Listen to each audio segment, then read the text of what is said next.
समाज सेवक रणवीर सिंह द्वारा आज विशाल तिरंगा यात्रा का आयोजन किया गया, जिसमें हजारों की संख्या में लोग उपस्थित रहे।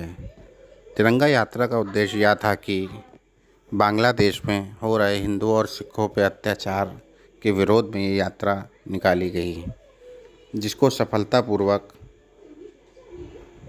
ये यात्रा संपन्न हुई।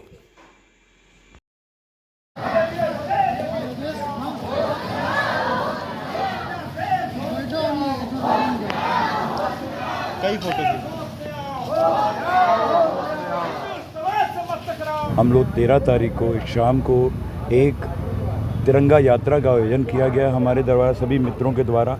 ये यात्रा का उद्देश्य केवल यही था कि सभी वर्गों, सभी संप्रदायों को हम एक साथ लेके भारतवर्ष की उन्नति में कंधे से कंधा मिला के चले, और जो आज बांग्लादेश की परिस्थितियाँ बनी हुई हैं वो किसी भी और देश में ना बने, इसकी भी तैयारी करनी ज़रूरी है। हर घर में भगवान राम की प्रतिमा और भगवान राम के शस्त्र भी होने ज़रूरी हैं। आजकल टाइम की बहुत बड़ी ये डिमांड भी है और आवश्यकता है कि हर घर में भगवान राम, परशुराम जी के चित्र और उनके साथ में उनके शस्त्र भी रखें हम लोग घर घर में। और जो पूरी दुनिया में जो इस तरह की घटनाएं हो रही हैं, ये दोबारा किसी भी और देश में ना हो, इसी की उपलक्ष्य में ये समझ लीजिए 15 अगस्त के उपलक्ष्य को, स्वतंत्रता दिवस को मनाते हुए सभी संप्रदाय, सभी वर्गों को एक करने के लिए ये यात्रा निकाली गई है। मेरे साथ बहुत सारे मेरे मित्र, राज्य बाल आयोग के मेंबर श्याम जी मेरे साथ हैं, अनिल जी हैं, सनी भैया हैं, ग्रोवर जी हैं, और मैं इनसे अब निवेदन करूंगा ये भी अपनी बात को कहें। जय हिंद, जय भारत। जी नमस्कार। आज जैसे कि हम लोग सब तिरंगा यात्रा के लिए एकत्र हुए और एक भव्य तिरंगा यात्रा का आयोजन किया गया, सब एक साथ निकले। और आज ये स्वतंत्रता दिवस जो हम लोगों का आ रहा है, ये इसके बारे में हम लोगों को गंभीरता से विचार करना पड़ेगा कि जिस प्रकार के हालात बांग्लादेश में चल रहे हैं, हम लोगों को वहाँ से बहुत कुछ सीखने की आवश्यकता है।